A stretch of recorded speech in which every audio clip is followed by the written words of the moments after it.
At the age of 29, Jannette Johnson was a mother of two living in Kankakee, Illinois. She was described as a force to be reckoned with and always put others first. On the evening of August 2, 1985, Jannette had gone out to the Party House bar in the 800 block of North Wildwood Avenue with some friends. After returning home to the 600 block of East Oak Street, she parked her car behind her house. Her niece and 11-year-old daughter, Jaretha, saw her park the car, get out, lock the doors, and head toward the house. Jaretha then pretended to be asleep as her mother put the keys in the door. Strangely, when everyone woke the next morning, Jannette was nowhere to be found. There was also no sign that she even entered the house. Jaretha, now worried, called her mother's workplace and grandmother, but still there were no signs of Jannette. After being reported missing, investigators found her car parked on the street out front instead of behind the house. Upon searching inside the car, they found a cigarette in the ashtray, her coat and purse, and the driver's side window partially rolled down. A few months later, in late 1985, human remains were found in eastern Kankakee County, but at the time, they could not be identified. 35 years later, in November 2020, using DNA from Jannette's family members, the remains were identified as belonging to Jannette. Her case officially became a homicide investigation, and in May 2022, her family was finally able to lay her to rest. Jaretha continues to seek justice for her mother, but as of August 2023, no one has ever been arrested, and this case remains unsolved. Y'all know I spend a lot of my time researching true crime cases, but sometimes even I need a break, and that brings me to the sponsor of today's video, MyKonami Slots. My go-to at casinos is the slot machines because they're just so darn fun. However, we can't always be at the casino, and that's where MyKonami Slots come in. I can play MyKonami Slots free from the enjoyment of my home, or anywhere for that matter, using my mobile device. MyKonami features some of your favorite, authentic Konami-inspired slot machines straight off the casino floor. Plus, MyKonami Slots have a very cool feature called All Aboard, which is triggered by 6 or more scattered train symbols. This has got to be my favorite part. I love when the feature is triggered and all the train symbols transform into credit awards. Then, as long as the train symbols keep landing, I keep winning all the credits on the board. Plus, if the train symbols land on all 15 real spots, you're awarded the grand jackpot. How awesome is that? Last but not least, MyKonami Slots really sets itself apart from other slot games by allowing you to earn MyVIP points through their loyalty program. You can then redeem the points for real-life items such as free or discounted food, free hotel casino stays, or even a free cruise. If that's not amazing, I don't know what is. So, what are you waiting for? Download MyKonami Slots with my link to join the millions of slot players who have already won big. Plus, as a welcome bonus, you will get 2 million free chips. On top of that, if you use my link in the description or scan the QR code, you will get an exclusive 10 million special chip bonus. Are you still here? Go download it now. I promise you won't regret it.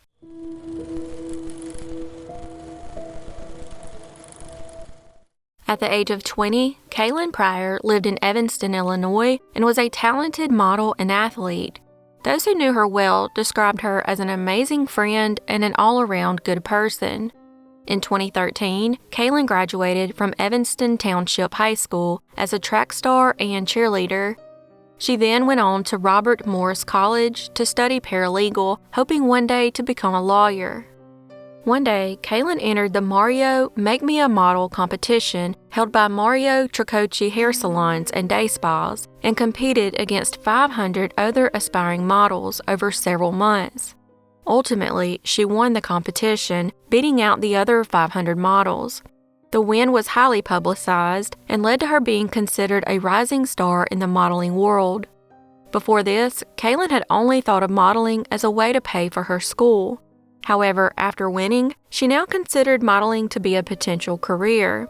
Sadly, on November 2, 2015, all that would change. Kaylyn had just signed on with the Factor Women model agency and was getting ready for an interview with Victoria's Secret when tragedy would strike.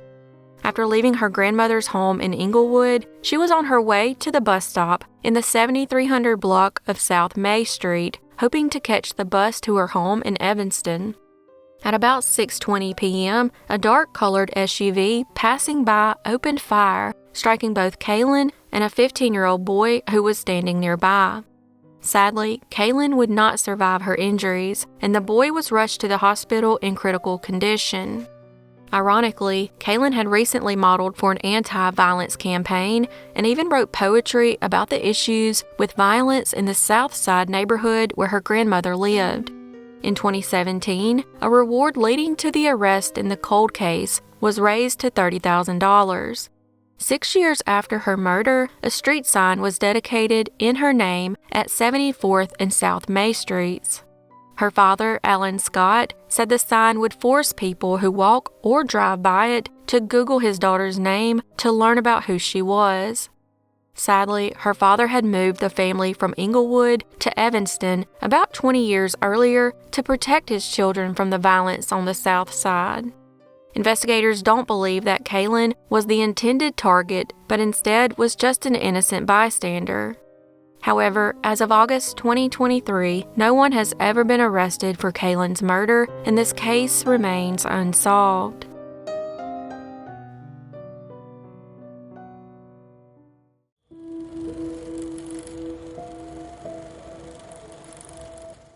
On Saturday, February 2, 2008, just before 11 a.m., tragedy would strike a Lane Bryant clothing outlet in the Brookside Marketplace in Tinley Park, Illinois, near Chicago. Rhoda McFarland was the store manager, and she had opened the store just minutes before a man posing as a delivery worker walked in. There were a total of 6 women in the store at the time, 4 customers, a part-time employee, and Rhoda. The man was there to rob the store armed with a gun. After entering, he herded the women to a back room where he tied them up. He then proceeded to fatally shoot each person one by one. The 4 customers, Jennifer Bishop, Carrie Chiuso, Connie Woolfolk, and Sarah Zazfransky, were all killed instantly, as well as the store manager, Rhoda. However, the bullet intended for the part-time employee only grazed her neck. Before the murders, when the robbery first began, Rhoda made a call to 911. On that call, you can hear Rhoda's voice and the muffled voice of the murderer. 911 emergency. Bryant. We're at Tinley Park. Hurry. Stay on the line. Stay on the line. Let me get you to Tinley Park. Don't hang up. Within 2 minutes of the call, the first officer arrived, but the suspect had already fled the scene. A massive search ensued with the use of a helicopter and canines, but the suspect was never found. They had even stopped the city buses, thinking the shooter might be hiding on one, but he was still nowhere to be found. They finally concluded that he most likely fled on Interstate 80 southwest of downtown Chicago. Investigators initially withheld the fact that a 6th woman was shot and survived, likely to protect her. She was then able to give the police a description of the suspect, allowing them to create a sketch. The surviving victim described the suspect as a black man with his hair in cornrows, standing about 5 feet 9 inches tall and weighing around 260 pounds. While the store was not equipped with a security camera, there was one at the Target store across the street. It captured some footage of the front of the Lane Bryant store, and right around the time of the shootings, 2 vehicles pulled up, an SUV and a sedan. Investigators believe the shooter had accomplices because the 2 vehicles pulled up at the same time and left at the same time. An officer was in the nearby Target parking lot when the shooting went down, and when dispatchers received the 911 call, they notified the officer at Target, who was only a minute or 2 away. However, by the time he arrived, the shooter had already fled the scene with a measly $200. On February 6, 2008, Lane Bryant announced the establishment of the Lane Bryant Tinley Park Memorial Fund in honor of the 5 women who were killed. Lane Bryant also offered to pay for the victims' funerals. They then offered up to a $100,000 reward for information that would lead to the gunman's arrest. On February 11, 2008, police released a sketch of the suspect, and within 24 hours, they received a couple dozen leads. However, none would lead to the actual killer, and all these years later, the number of tips has totaled around 7,500. The store building remained unused until November 2013 when TJ Maxx moved in. In 2018, Michigan State Police helped create a 3D version of the original sketch of the suspected gunman. Authorities used facial identification technology to make the initial sketches of the suspect more lifelike. In February 2023, two women who worked at the store explained how they happened to stay out of harm's way that morning. Cousins Laura and Laurie both worked part-time at the store, and Laurie had called in the day before because her 13-year-old son had surgery and was running a fever of 106 degrees. While in the hospital with her son, she saw the report on the TV. She was supposed to go to work that day and catch a ride from her cousin, but Laura went to a hair appointment instead of picking Laurie up. It was at the hair appointment that Laurie learned of the shooting. As of August 2023, the shooter has never been found, and this case remains unsolved.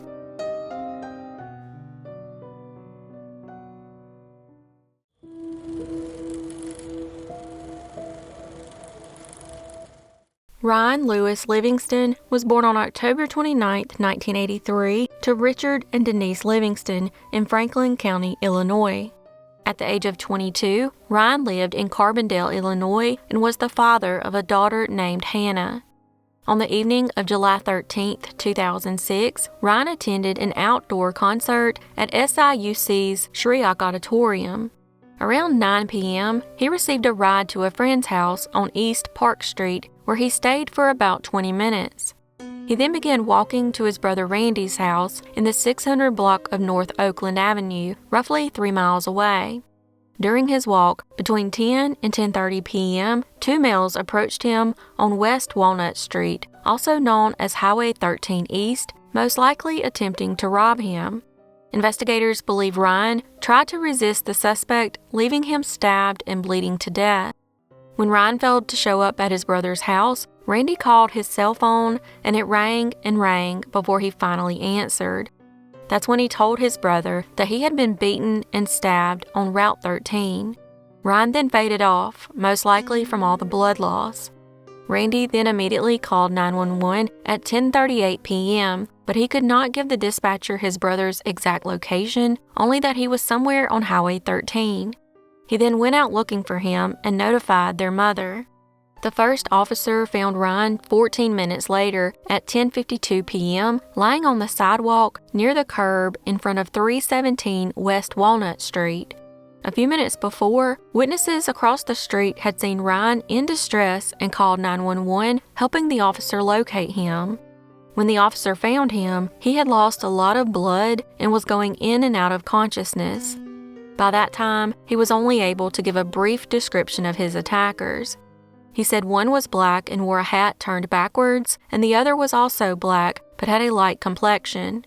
He also said he didn't know either of the men. The police canvassed the area and searched for clues. They collected forensic evidence at the scene, but have never said what that evidence is. Ryan was rushed to the hospital and sadly passed away a few hours later. Interestingly, there were other similar crimes in the area at the time of Ryan's murder. A few months earlier, on March 31, 2006, two men, similar to the description of Ryan's attackers, robbed a Jimmy John's delivery driver while he was making his delivery in the 400 block of West Monroe Street. One of the suspects carried a gun while the other had a knife. The men were between 18 and 22 years old, 5 feet 8 inches to 6 feet tall, and wore dark-colored coats with hoods. One also wore a red mask to conceal his identity. On July 21, 2006, a week after Ryan's murder, two men robbed a couple while they were walking on Cherry Street. The men stole the woman's purse, the man's wallet, and their cell phones. Many believe the robberies are connected to Ryan's murder, as they occurred in the same general area with a similar MO. The police investigated the possible connections but have found no evidence to link them. On October 3, 2007, the Carbondale Police Department received a typewritten letter dated September 2007 from a woman known only as Elizabeth, who provided specific details about Ryan's murder that the police never publicly released. Elizabeth said to put an ad in the Southern Illinoisan if the information provided was helpful, which authorities did 3 times. However, they never heard from Elizabeth again and have never been able to track her down. According to Ryan's mother, there is a primary suspect in the case, and he is currently in prison for stabbing another person in the chest. His name is Jonathan Schaffner, and he was sentenced to 18 years in prison for the attempted murder. According to his inmate records, he could get parole as early as June 2024. If this man is involved in Ryan's murder, hopefully the police can find the evidence to keep him behind bars for good. However, as of August 2023, no suspects have ever been arrested for Ryan's murder, and this case remains unsolved.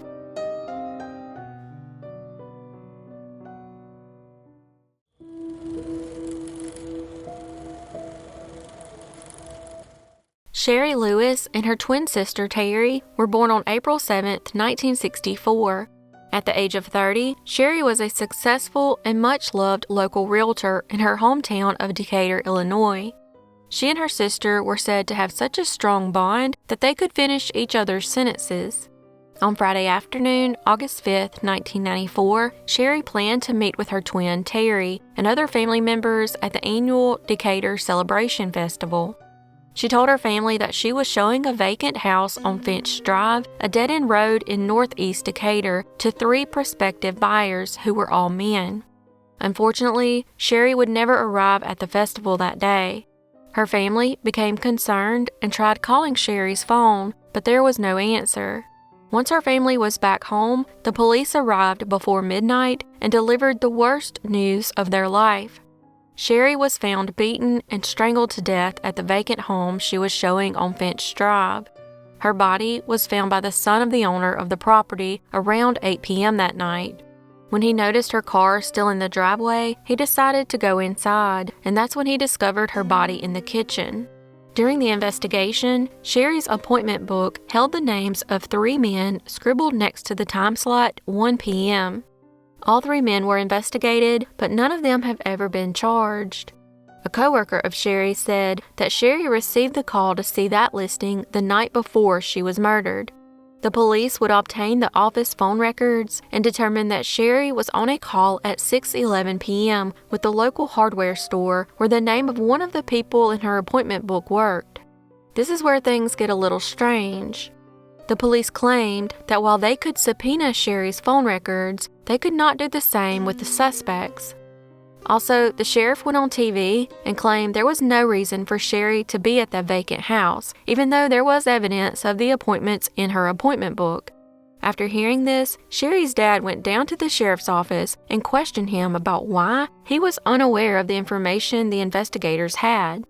He then scolded him for going on TV without knowing all the facts of the case.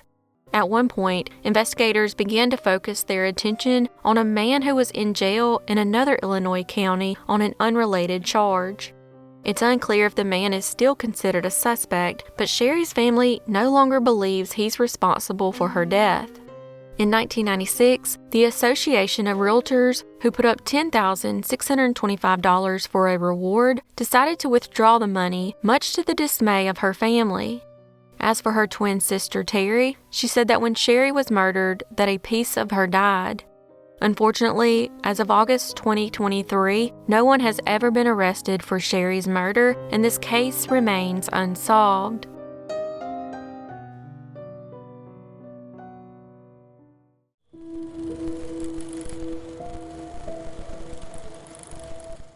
Consider this last one a bonus case because while it didn't occur in Illinois, the guy was a native of the state. Enjoy! Albert Edwin Seaburg was born on March 4, 1926, in Chicago, Illinois. Sadly, on October 7, 1935, his father died in the historic Glidden factory explosion in Chicago. His father's death inspired Albert to follow in his dad's footsteps and become an engineer. He would first enlist in the U.S. Navy, where he served as an aircraft mechanic at the Naval Air Station in DeLand, Florida. He also served in World War II from October 5, 1944 to July 20, 1946. After being discharged, he enrolled at the University of Illinois, but at some point changed colleges and ended up at the University of Denver. In 1954, he graduated with a Bachelor of Science in Engineering. Albert would then have a very successful career, and in the late 1950s, he helped construct the first nuclear power plant in Dresden, Illinois. He remained active even after his 1986 retirement and worked on the remodeling of the Northwestern Memorial Hospital in Chicago. He loved his family, especially his nieces and nephews, who referred to him as Uncle Al. He also loved to travel and often took trips alone to visit his loved ones. On September 4, 1997, 71-year-old Albert left his home in Elmhurst, Illinois, heading for Florida. The purpose of the trip was to tie up some loose financial ends for a family member that had recently passed. On the way, he stopped at the Best Inn, which is now a Quality Inn on North Monroe Street in Tallahassee, for the night. At 9 p.m. that evening, he was found shot in his room and rushed to Tallahassee Memorial Regional Medical Center, where he was pronounced dead. Witnesses told police that 2 men were casing the motel by driving in and out of the parking lot during the day and eventually parked across the street from the motel. The car was a mid-'80s Honda Accord with a Mississippi license plate. Both men were young, maybe in their 20s, with blonde shoulder-length hair. A sketch was created of one of the 2 men who may have been involved in the suspected botched robbery that left Albert dead. As of August 2023, the suspects have never been found, and this case remains unsolved.